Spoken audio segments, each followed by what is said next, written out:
Student welcome to exam update. तो Haryana D group का mock test मैं यहाँ लेके आया हूँ और बहुत ही इंपॉर्टेंट क्वेश्चन है वो मैंने यहाँ पे सेलेक्ट किए हैं जो आपके पिछले एग्जामों में पूछे गए हैं, वही यहाँ पे क्वेश्चन सेलेक्ट किए हैं। और यहाँ पे उससे भी थोड़े हार्ड क्वेश्चन मैंने सेलेक्ट किए। अगर इस जैसे मैंने 50 क्वेश्चन यहाँ पे सेलेक्ट किया है, अगर इस टेस्ट में जब आपके 35 प्लस आने लग जाएंगे तो आपका एग्जाम बिल्कुल मान लो क्लियर है। और बहुत ही अच्छे अच्छे क्वेश्चन, उसका विश्लेषण और एक्सप्लेन पूरा यहाँ पे मैं बताने वाला हूँ। कोई भी डाउट हो आप कमेंट करके है जो पूछ सकते हैं। और मॉक टेस्ट के रूप में आपको है जो रोज देना है। आप तैयारी करो, कहीं से तैयारी करो, लेकिन यहाँ पे जो क्वेश्चन है 50 क्वेश्चन इनका डेली एक मतलब मॉक टेस्ट के रूप में पहले मैं क्वेश्चन बताऊंगा, उसके बाद 4 ऑप्शन बताऊंगा, उसके बाद आपको आंसर गेस करना है और कितने आपके क्वेश्चन सही होते हैं वो आपको कमेंट बॉक्स में यहाँ पे बताना है। वीडियो पे नए हो तो चैनल को सब्सक्राइब जरूर कर देना, बेल आइकन प्रेस कर देना ताकि आपको डेली एक वीडियो यहाँ पे मिलता रहे और आपकी तैयारी कैसी हो रही है ये भी आपको पता चलता रहे। तो चलिए फ्रेंड्स यहाँ पे स्टार्ट कर लेते हैं। क्वेश्चन नंबर 1 है, हरियाणा के निम्नलिखित जिलों में से कौन सा जिला यमुना नदी की मुख्य धारा से प्रत्यक्ष सीमा साझा नहीं करता है। तो कौन सा जिला है वो आपको यहाँ से गेस करना है। कौन सा जिला है जो यमुना नदी की मुख्य धारा से प्रत्यक्ष सीमा साझा नहीं करता है। तो करेक्ट आंसर है यहाँ ऑप्शन डी, कुरुक्षेत्र है जो आपका से प्रत्यक्ष रूप से सीमा साझा नहीं करता है। और यमुना नदी है जो हरियाणा और उत्तर प्रदेश की क्या है बीच में एक प्राकृतिक सीमा का कार्य करती है। और यमुना नगर है, करनाल है, पानीपत जिले वो नदी के प्रभाव क्षेत्र में आते हैं, लेकिन कुरुक्षेत्र है जो सीधे यमुना की धारा के किनारे नहीं स्थित है। और इस प्रकार के क्वेश्चन है जो परीक्षा में यहाँ पे पूछे जाते हैं। तो नेक्स्ट क्वेश्चन है यहाँ पे, इस प्रकार के आपने आजकल क्वेश्चन देखे होंगे, इस प्रकार के क्वेश्चन है जो बहुत एग्जामों में मैंने कठिन इसलिए है क्योंकि फ्रेंड्स यहाँ पे अगर कठिन आप कर लोगे तो आपको सरल क्वेश्चन है बहुत इजी लगने लग जाएंगे। तो इस प्रकार के कथन निष्कर्ष आजकल ये क्वेश्चन यहाँ पे आने लगे हैं। तो आप सेकंड क्वेश्चन है, आपको 3 कथन दिए गए, कौन कौन से सही है ये बताना है। हरियाणा का गठन भाषाई आधार पर हुआ। हरियाणा 1 नवंबर 1966 को अस्तित्व में आया। और शाह आयोग ने पंजाब पुनर्गठन से संबंधित सिफारिशें दी थी। तो कौन से सही है, 1 और 2, 2 और 3, केवल एक 2, 3। तो यहाँ पे ये है हरियाणा का भाषा गठन है जो भाषाई आधार पर हुआ था, बिल्कुल सही है। और 1 नवंबर 1966 को अस्तित्व में आया, ये भी सही है। शाह आयोग ने पंजाब पुनर्गठन से संबंधित सिफारिशें दी थी, नहीं, इसने शाह आयोग ने है जो हरियाणा के पुनर्गठन से संबंधित सिफारिश दी थी। तो एक उत्तर 1, 2, 3 हाँ ये भी सही है सर।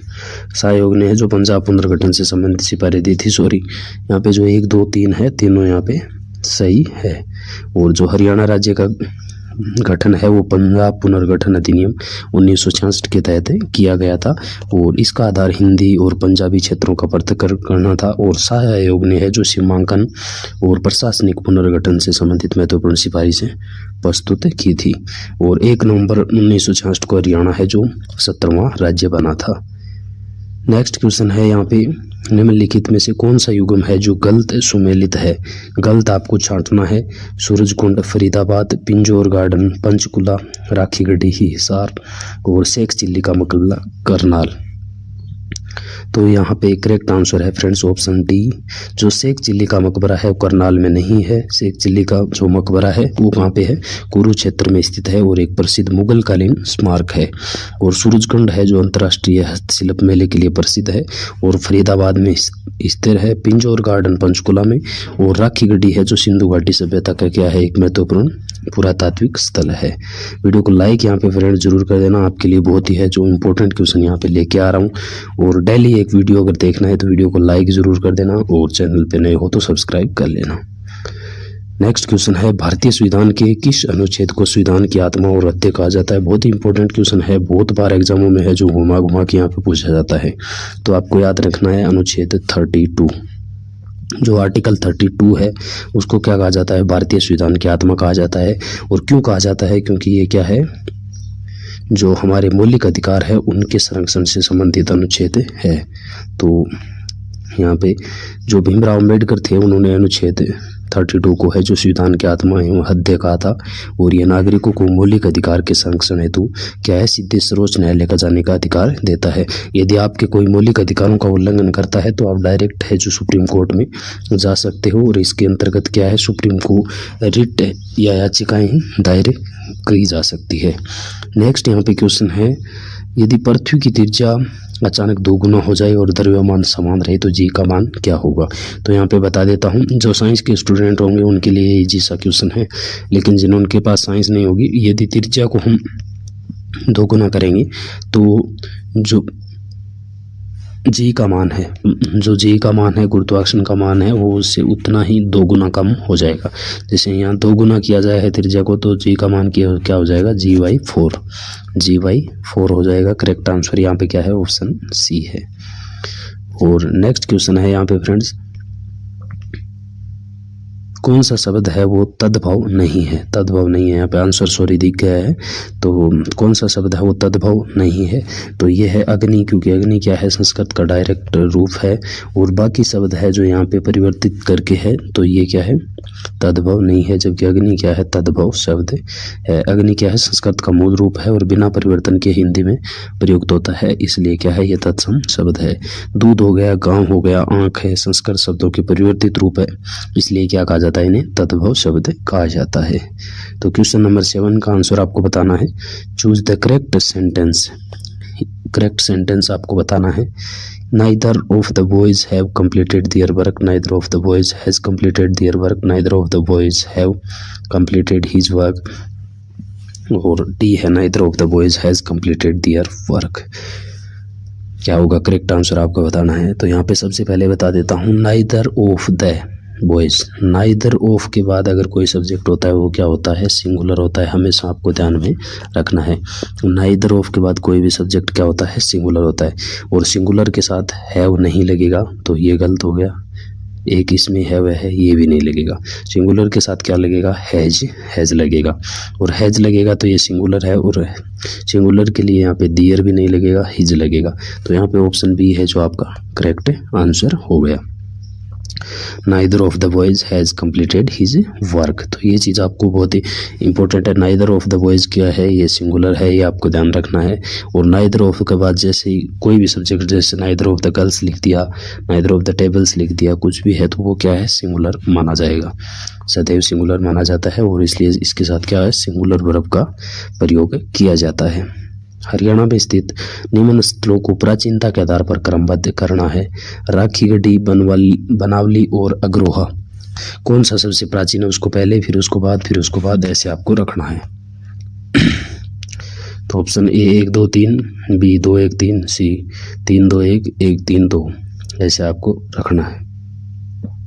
तो यहाँ पे फ्रेंड्स करेक्ट आंसर जो राखीगढ़ी है वो, और फिर जो बनावली है वो, ये क्या है, सिंधु घाटी सभ्यता के स्थल है, जबकि अग्रो है जो बाद का यहाँ पे पुरातात्विक स्थल है। तो यहाँ पे राखीगढ़ी, बनवाली और फिर हो जाएगा अग्रोहा। अग्रोहा क्या है, अपेक्षाकृत एक ऐतिहासिक काल का नगर है जिसे महाराजा अग्रसेन से जोड़ा जाता है, और हरियाणा के प्राचीन इतिहास में इन स्थलों का विशेष महत्व है। तो अग्रोहा है वो महाराज अग्रसेन से संबंधित है, जबकि बाकी 2 है जो पुराने सिंधु घाटी सभ्यता के है।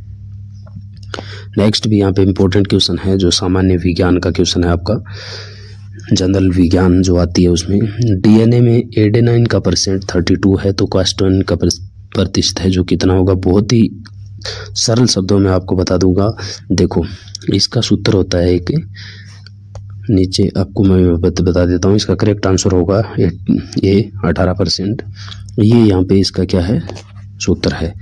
एडेनाइन बराबर होता है थायमिन, ए बराबर टी, और एक होता है सी बराबर जी गुणन, यानी जितना एडेनाइन होगा डीएनए में, जैसे यहाँ पे 32 एडेनाइन है तो थायमिन कितना होगा 32, यानी टोटल ये हो गया 64%। तो 64 बचा कितना 36 में ये बोल रहा है कि गुनाइन है वो कितना, कोस्टाइन 18% 18 दे रखा है, तो जितना सी होगा उतना ही क्या होगा, जी होगा। तो 18 बराबर 18, ये 36 हो गया। तो ये पूछ क्या रहा है, कोस्टाइन कितने परसेंट है, तो कोस्टाइन जितना कोस्टाइन है यहाँ पे निकाल सकते हो आप। अगर एडेनाइन 32 है तो थाइमिन कितना होगा 32, ये टोटल हो गया 64 हो गया। बाकी बचा जो क्या होगा सी और जी, तो ये हो गया 36 का आधा कर लो 18। नेक्स्ट यहाँ पे क्वेश्चन है हरियाणा के किस जिले का गठन है जो सबसे बाद में हुआ था। इंपॉर्टेंट क्वेश्चन, कब हुआ था ये भी आपको याद में रखना है। तो यहाँ पे करेक्ट आंसर है बी चरखी दादरी, और चरखी दादरी का गठन है जो 18 सितंबर 2016 को हुआ था। 22वां जिला बनाया गया था और यह है भिवानी जिले का हिस्सा था पहले, और हरियाणा के भिवानी जिले से अलग करके इसको जो नया जिला बनाया गया था। नेक्स्ट यहाँ पे है बनावली स्थल से पूर्व हड़प्पा तथा हड़प्पा दोनों संस्कृतियों के प्रमाण मिले हैं। बनावली हरियाणा के हिसार जिले में स्थित है और बनावली की खोज भी बिलाल ने की थी। तो तीनों में से आपको कौन कौन से कथन सही है ये बताना है। तो चारों ऑप्शन आपके सामने है। तो फ्रेंड्स यहाँ पे बनावली स्थल के जो पूर्व हड़प्पा तथा हड़प्पा दोनों संस्कृतियों के प्रमाण मिले हैं, सही है। बनावली हरियाणा के हिसार जिले में स्थित है, सही है। बनावली की खोज भी बिलाल ने की थी, ये यहाँ पे गलत है। बनावली की खोज भी बिलाल ने नहीं की थी।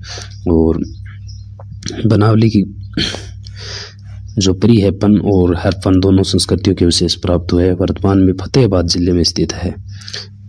फतेहाबाद जिले में स्थित है, ये भी गलत है। केवल 1 और 2 बनावली यहाँ पे देखना पड़ेगा। वर्तमान में फतेहाबाद जिले में स्थित है और यहाँ पे दे रखा है हिसार जिले में स्थित है। बनावली हिसार जिले में, तो एक बार यहाँ पे फ्रेंड्स थोड़ा चेक कर लेना, यहाँ पे मैं कंफ्यूज हूँ, नहीं तो कि बनावली हिसार में है या मतलब फरीदाबाद जिले में फतेहाबाद में है। फतेहाबाद जिले में स्थित है। उसकी खुदाई है जो यहाँ पे की गई थी RS बिस्ट के द्वारा। तो गलत बताने का कोई फायदा नहीं है, इसलिए बोल रहा हूँ कि एक बार आप यहाँ पे चेक जरूर कर लेना। तो भारतीय संविधान में है जो प्रोसीजर एस्टेब्लिश बाय लॉ की अवधारणा किस देश से ली गई है। विधि के समक्ष जो समानता है वो कहाँ से ली गई है। Procedure establish by law, procedure establish by law की अवधारणा है जो किस देश से ली गई है। तो फ्रेंड्स यहाँ पे ये ली गई है आपकी जापान से। प्रोसीजर एस्टेब्लिश बाय लॉ इसका मतलब होता है विधि द्वारा स्थापित प्रक्रिया, विधि द्वारा स्थापित प्रक्रिया। तो ये ली गई है आपकी जापान से। और अनुच्छेद जो 21 है मौलिक अधिकारों से संबंधित, उसमें है जो प्रयुक्त है प्रोसीजर एस्टेब्लिश बाय लॉ, और ये किससे, जापान के संविधान से प्रेरित है। जबकि अमेरिका के संविधान में क्या है, ड्यू प्रोसेस ऑफ लॉ की अवधारणा है, ना कि प्रोसीजर एस्टेब्लिश बाय लॉ। तो दोनों के बीच यहाँ पे अंतर भी आपको पूछ सकता है, तो इम्पोर्टेंट क्वेश्चन आपको ध्यान में रखना है। निम्न में से किसका ऑक्सीकरण संख्या शून्य नहीं होती है। किसका ऑक्सीकरण संख्या है जो शून्य नहीं होती, O2 H2 O3 Na। तो यहाँ पे करेक्ट आंसर है ऑप्शन डी। मुक्त अवस्था में जो उपस्थित तत्वों की संख्या है वो सदैव शून्य होती है। O2 H2 और O3 तत्वों की क्या है, स्वतंत्र रूप है। और Na क्या है, एक आयन है जिसकी ऑक्सीकरण संख्या कितनी है, +1 है। नेक्स्ट है हरियाणा के किस जिले की सीमा किसी अन्य राज्य के सर्वाधिक जिलों से लगती है। कौन सा जिला है जो किसी अन्य राज्य के सर्वाधिक जिलों से सीमा लगाता है। तो यहाँ पे करेक्ट आंसर हो जाएगा ऑप्शन ए, सिरसा है वो, जिसकी सीमाएं पंजाब और राजस्थान के कई है जिलों से लगती है। यहाँ पे choose the correct meaning of the idiom, जो आइडम फ्रेज होता है उसका करेक्ट मीनिंग आपको बताना है। To cry over spilled milk, यानी जो दूध गिर जाए उस पर बहुत अधिक चिल्लाना, तो इसका क्या आइडम फ्रेज क्या है। तो जो दूध, इसका करेक्ट आंसर होगा ऑप्शन बी, जो दूध गिर गया उस पर रोने का, उस पर चिल्लाने का कोई फ़ायदा नहीं है, व्यर्थ में पछताना। ऑप्शन बी यहाँ पे करेक्ट आंसर है। वीडियो को अगर अभी तक लाइक नहीं किया तो फ्रेंड्स लाइक यहाँ पे ज़रूर कर देना, क्योंकि आपसे बस एक रिक्वेस्ट है, इस वीडियो को आप लाइक करके कमेंट में लिख देना जय हरियाणा, और अब की बार सिस्टम पाड़ देना है बस डी ग्रुप में। तो निम्नलिखित में से कौन सा युग्म गलत है, कौन सा युग्म गलत है। आपको आर्टिकल से संबंधित आजकल क्वेश्चन यहाँ पे पूछे जा रहे हैं। वित्त आयोग, निर्वाचन आयोग, नियंत्रण आयोग एवं वित्त आयोग। तो वित्त आयोग 2 में दे रखा है, तो इसका मतलब यहाँ पे पहले तो आपको थोड़ा सा है जो कॉमन सेंस यूज करना है। यहाँ पे वित्त आयोग 2 में दे रखा है और अनुच्छेद अलग अलग है, मतलब आपको यहाँ पे दिमाग लगाना है कि है तो वित्त आयोग ही गलत है। तो यहाँ पे ऑप्शन डी है जो ये गलत सुमिलित है। अनुच्छेद 280 वित्त आयोग से संबंधित है, अनुच्छेद 324 निर्वाचन आयोग है और अनुच्छेद 148 नियंत्रक एवं आलेखा परीक्षक से संबंधित है, जबकि अनुच्छेद 356 है जो किससे, आपातकाल से संबंधित है। अनुच्छेद 356 में है जो आपातकाल नहीं, राष्ट्रपति शासन से संबंधित है और अनुच्छेद 356 के तहत है जो राष्ट्रपति किसी भी राज्य में राष्ट्रपति शासन लागू कर सकता है। आपको ये कमेंट में बताना है अगर याद है तो कि हरियाणा में कितनी बार राष्ट्रपति शासन लागू हुआ है या नहीं हुआ है। तो ये चीज़ आपको ध्यान रखनी है। ये जो अनुच्छेद आर्टिकल मैंने बताए हैं इंपॉर्टेंट है, तो आपको ध्यान में रखने, तीनों चारों आर्टिकल जो भी बताए हैं यहाँ पे याद रखने हैं। नेक्स्ट है, यदि किसी व्यक्ति का रक्त समूह है AB+ है, तो AB पॉजिटिव है तो वह रक्त प्राप्त कर सकता है। अगर किसी का जो ब्लड ग्रुप है वो AB क्या है, पॉजिटिव है, तो वह किस किस से रक्त ले सकता है, केवल B, C या D।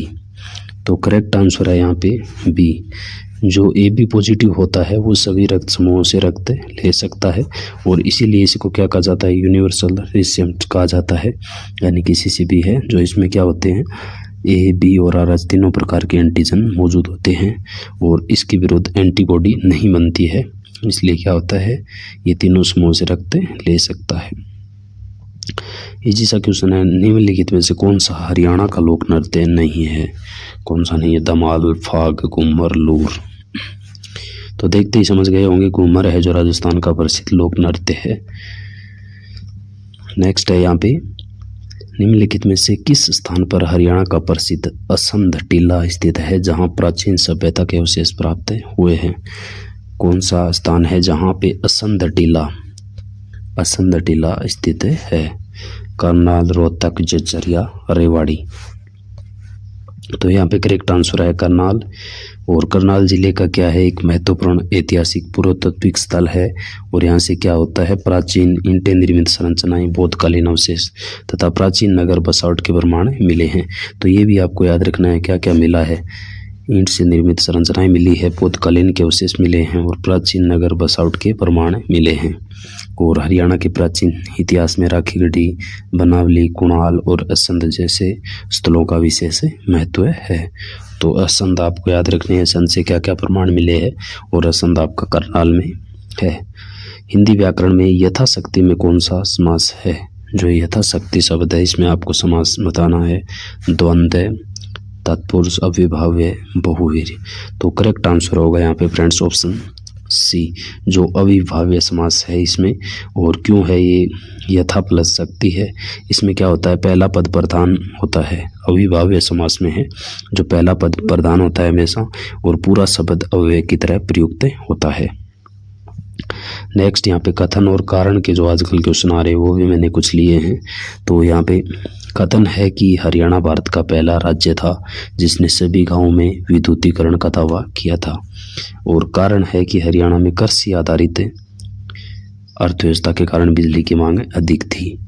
तो आपको बताना है ए और आर दोनों सही है, आर ए की सही व्याख्या करता है, ए और आर दोनों सही, आर ए की सही व्याख्या नहीं करता है, ए सही आर गलत, ए गलत आर सही। तो यहाँ पे फ्रेंड्स करेक्ट आंसर हो जाएगा ए और आर है जो दोनों सही है, लेकिन एक दूसरे की व्याख्या यहाँ पे नहीं करते हैं, आर ए की सही व्याख्या नहीं करता है। ऑप्शन बी यहाँ पे क्या है, करेक्ट है। हरियाणा के जो ग्रामीण विद्युतीकरण में अग्रणी राज्य में माना जाता है। कृषि क्षेत्र में ट्यूबवेल सिंचाई ग्रामीण विकास के कारण है जो बिजली की आवश्यकता अधिक थी। हालांकि विद्युतीकरण केवल कृषि के कारण नहीं हुआ है बल्कि औद्योगिक समाज विकास के कारण भी हुआ है, तो ये सही व्याख्या नहीं करता है।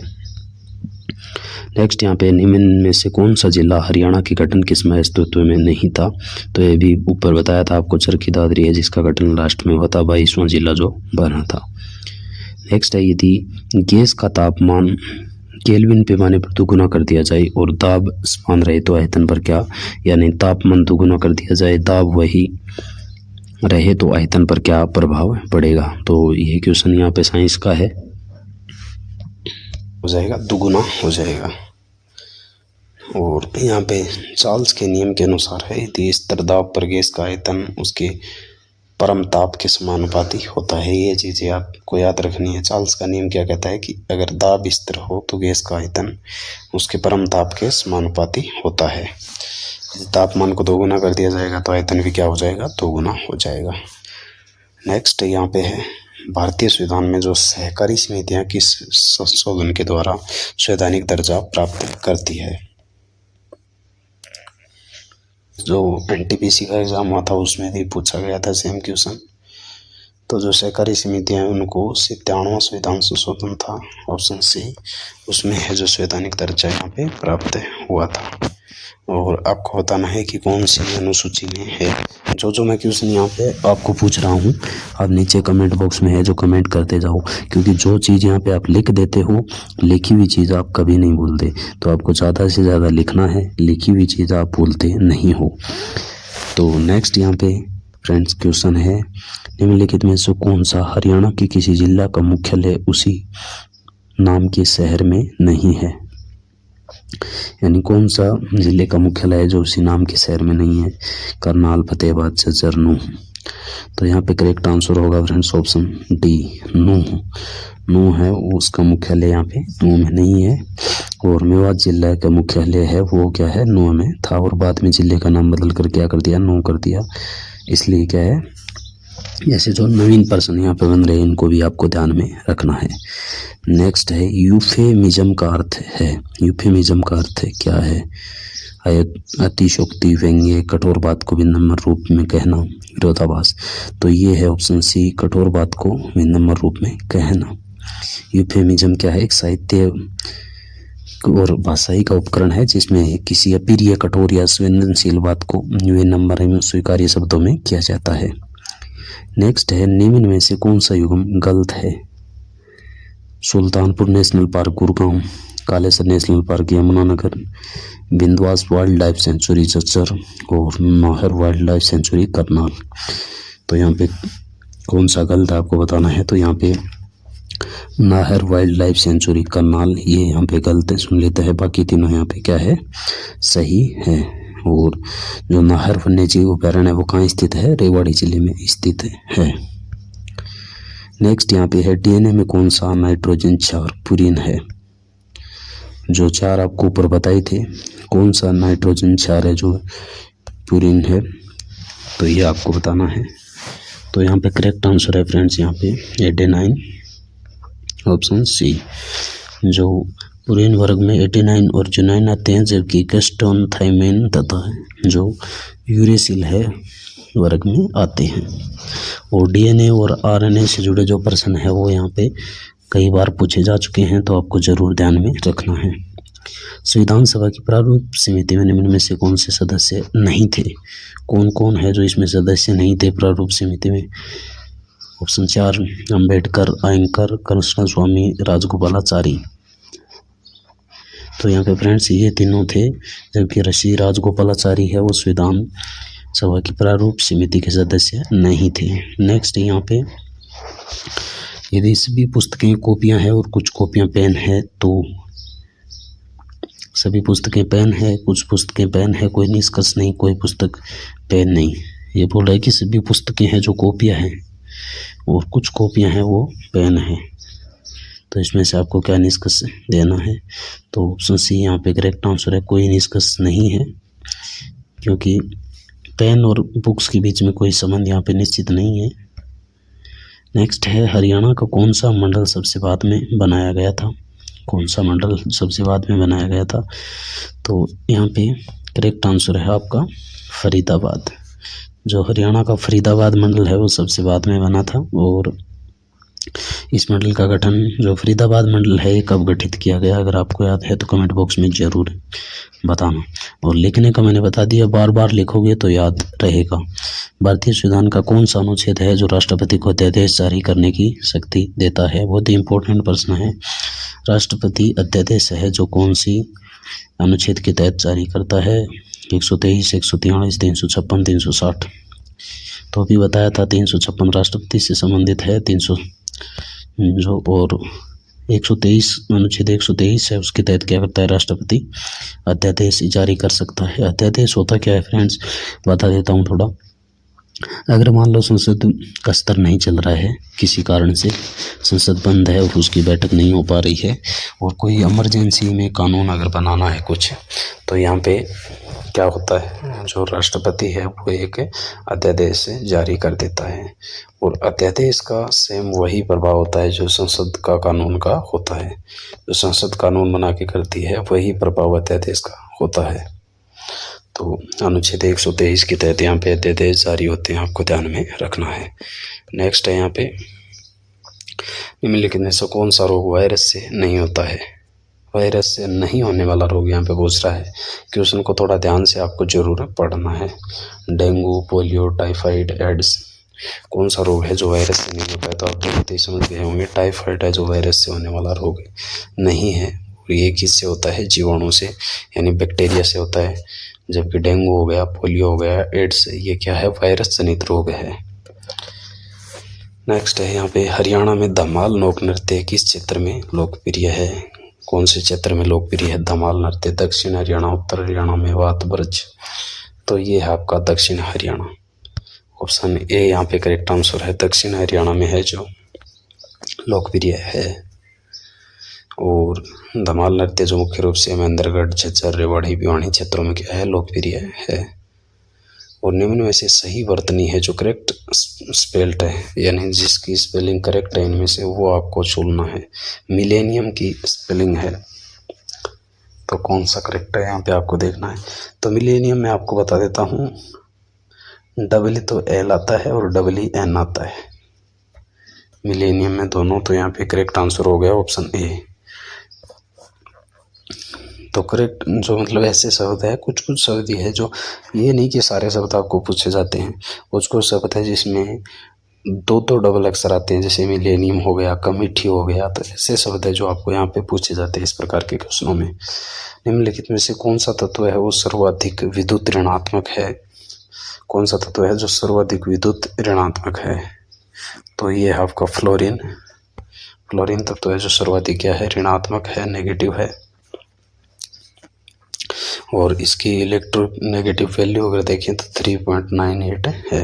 यहाँ पे ये ऐसे क्वेश्चन है जो जिन स्टूडेंट के साइंस है उनको यहाँ पे इजी लग रहे होंगे, लेकिन जिन जो स्टूडेंट यहाँ पे साइंस के नहीं है, जो साइंस बैकग्राउंड से नहीं है, उनके लिए थोड़े यहाँ पे क्वेश्चन क्या है, ये हार्ड टाइप है। तो बहुत ही अच्छे अच्छे क्वेश्चन है फ्रेंड्स यहाँ पे। और डेली अगर आप एक ऐसा टेस्ट अगर देते हो तो गारंटी है आपका सिलेक्शन यहाँ पे कोई नहीं रोक सकता, क्योंकि ऐसे ऐसे क्वेश्चन, इससे हार्ड क्वेश्चन यहाँ पे नहीं आ सकते।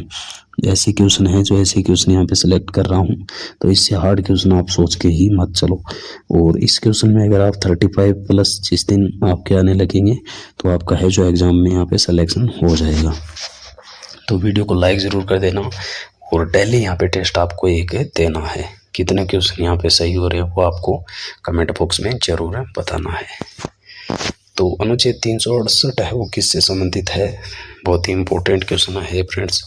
अनुच्छेद जो 368 है वो किससे संबंधित है, तो यहाँ पे निर्वाचन आयोग है, अनुच्छेद 324 में आता है। राष्ट्रपति शासन अभी बताया था, अनुच्छेद 356 में आता है। आपातकाल और संविधान संशोधन 2 बचे हैं। तो अनुच्छेद 368 है वो किससे संबंधित है, संविधान संशोधन से संबंधित है। और संविधान में संशोधन कौन कर सकता है, तो संविधान में संशोधन ओनली संसद कर सकती है, ये भी आपको ध्यान में रखना है। संविधान में संशोधन करने का अधिकार किसको है, ओनली संसद। हरियाणा का प्रसिद्ध है सूरज कुंड मेला किस प्रकार का मेला है। जो सूरज कुंड मेला है वो किस प्रकार का मेला है, कृषि मेला, हस्तशिल्प, धार्मिक, पशु मेला। ऑप्शन बी यहाँ पे करेक्ट आंसर ऑप्शन बी है। नेक्स्ट है यहाँ पे सूरज कुंड है जो क्या है, अंतर्राष्ट्रीय हस्तशिल्प मेला फरीदाबाद में आयोजित किया जाता है, ये भी आपको ध्यान रखना है। और भारत और विदेशों के कलाकारों, शिल्पकारों, सांस्कृतिक दल है जो भाग लेते हैं। तो हस्तशिल्प मेला है और फरीदाबाद में आयोजित किया जाता है। मानव शरीर की सबसे छोटी हड्डी है जो कौन सी होती है? तो बहुत ही इजी सा क्वेश्चन है। जो मानव शरीर की सबसे छोटी हड्डी होती है वो आपको बतानी है। नाम में भी आपके याद ना हो, कान में पाई जाती है, आपको पता होगा।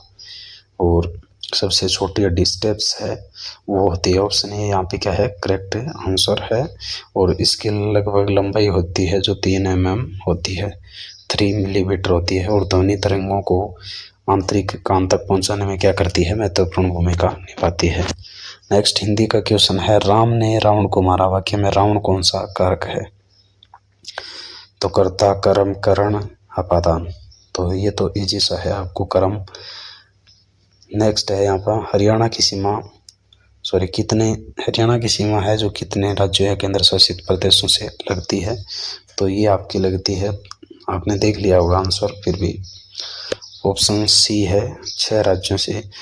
पंजाब है, हिमाचल प्रदेश, राजस्थान, उत्तर प्रदेश, दिल्ली और चंडीगढ़ है। दिल्ली और चंडीगढ़ 2 केंद्र शासित प्रदेश है और 4 क्या है? राज्य है जिनसे यहाँ पे सीमा लगती है। और सबसे ज़्यादा सीमा कौन बनाता है? आपको कमेंट बॉक्स में जरूर बताना है कि हरियाणा के साथ सबसे ज़्यादा सीमा बनाने वाला राज्य कौन सा है। भारत का पहला परमाणु परीक्षण किस नाम से किया गया था? कई बार यहाँ पे प्रश्न पूछा गया है। भारत का जो पहला परमाणु परीक्षण शक्ति स्माइलिंग बुद्धा ऑपरेशन विजय अग्नि। तो यहाँ पे करेक्ट आंसर होगा option B, smiling Buddha. Smiling Buddha के नाम से है जो भारत का पहला परमाणु परीक्षण है वो पोखरण में किया गया था। और कब किया गया था? 18 मई 1974 में। 18 मई 1974 में किया गया था। नेक्स्ट है, निम्न में से कौन सा रक्त का कार्य नहीं है? रक्त का मतलब ब्लड है, ब्लड का कार्य कौन सा नहीं है? ऑक्सीजन का परिवहन करना, हार्मोन का परिवहन करना, पाचन करना, रोग प्रतिरोध। तो देखते ही आप यहाँ पे समझ गए होंगे कि पाचन करना है जो ब्लड का काम नहीं है, ऑप्शन सी। नेक्स्ट है यहाँ पे, हरियाणा का कौन सा जिला है जो राजस्थान और पंजाब दोनों से सीमा साझा करता है?